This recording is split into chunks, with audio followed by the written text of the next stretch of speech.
There were errors of orthography, there were foreign idioms, there were some faults of construction, there were verbs irregular transformed into verbs regular. It was mostly made up, as the above example shows, of short and somewhat rude sentences, and the style stood in great need of polish and sustained dignity.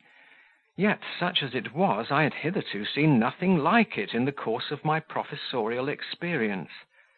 The girl's mind had conceived a picture of the hut, of the two peasants, of the crownless king. She had imagined the wintry forest, she had recalled the old Saxon ghost legends, she had appreciated Alfred's courage under calamity, she had remembered his Christian education, and had shown him with the rooted confidence of those primitive days, relying on the scriptural Jehovah for aid against the mythological destiny. This she had done without a hint from me. I had given the subject, but not said a word about the manner of treating it. I will find or make an opportunity of speaking to her, I said to myself as I rolled the devoir up. I will learn what she has of English in her besides the name of Frances Evans. She is no novice in the language, that is evident. Yet she told me she had neither been in England, nor taken lessons in English, nor lived in English families. In the course of my next lesson, I made a report of the other devoir, dealing out praise and blame in very small retail parcels, according to my custom, for there was no use in blaming severely, and high encomiums were rarely merited.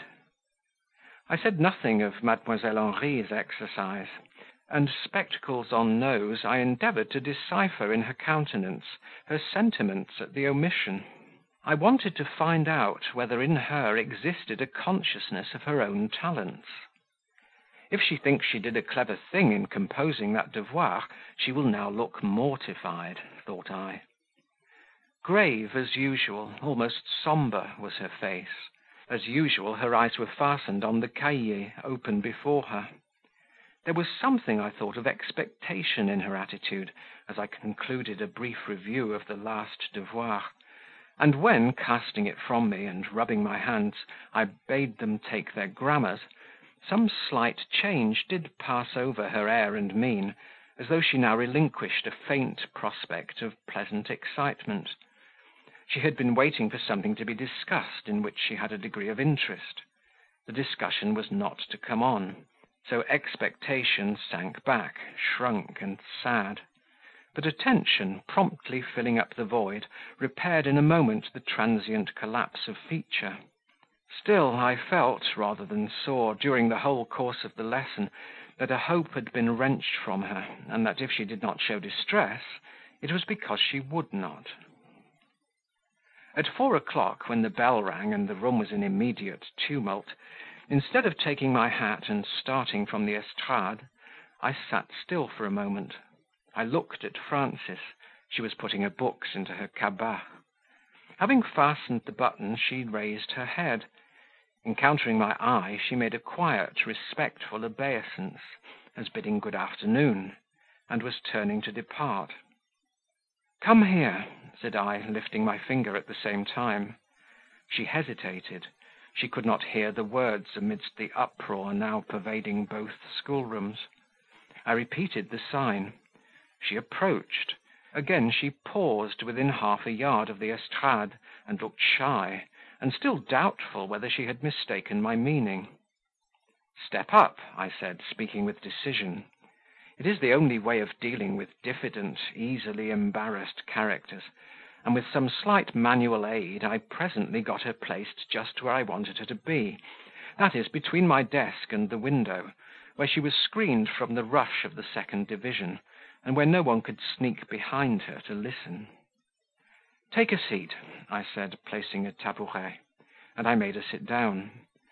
I knew what I was doing would be considered a very strange thing, and what was more, I did not care.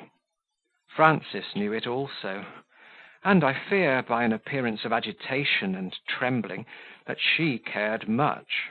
I drew from my pocket the rolled-up devoir. "This is yours, I suppose," said I, addressing her in English, for I now felt sure she could speak English. "Yes," she answered distinctly, and as I unrolled it and laid it out flat on the desk before her with my hand upon it, and a pencil in that hand, I saw her moved and, as it were, kindled. Her depression beamed as a cloud might behind which the sun is burning. "This devoir has numerous faults," said I. "It will take you some years of careful study before you are in a condition to write English with absolute correctness. Attend, I will point out some principal defects." And I went through it carefully, noting every error, and demonstrating why they were errors, and how the words or phrases ought to have been written. In the course of this sobering process she became calm. I now went on. "As to the substance of your devoir, Mademoiselle Henri, it has surprised me. I perused it with pleasure, because I saw in it some proofs of taste and fancy. Taste and fancy are not the highest gifts of the human mind, but such as they are, you possess them.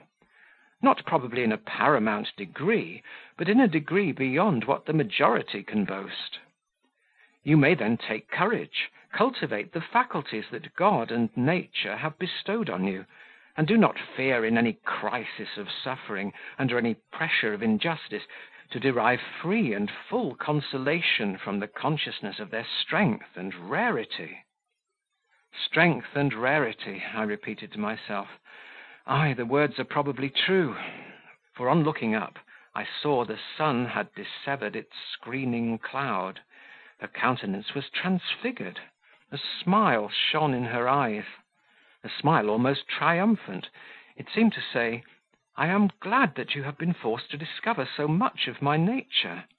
You need not so carefully moderate your language. Do you think I am myself a stranger to myself? What you tell me in terms so qualified, I have known fully from a child."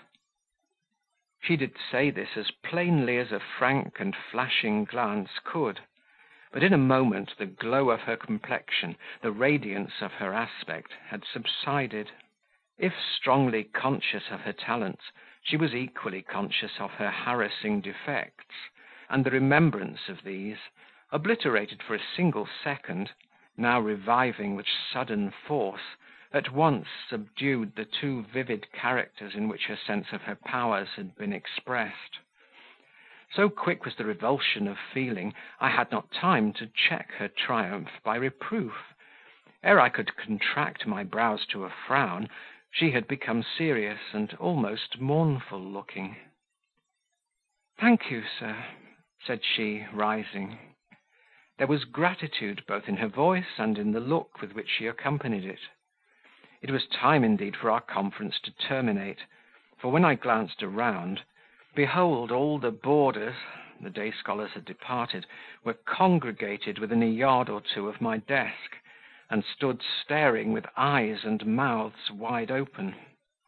The three maitresses formed a whispering knot in one corner, and close at my elbow was the directress, sitting on a low chair, calmly clipping the tassels of her finished purse. End of chapter 16. Recording by Martin Geeson in Hazelmere, Surrey.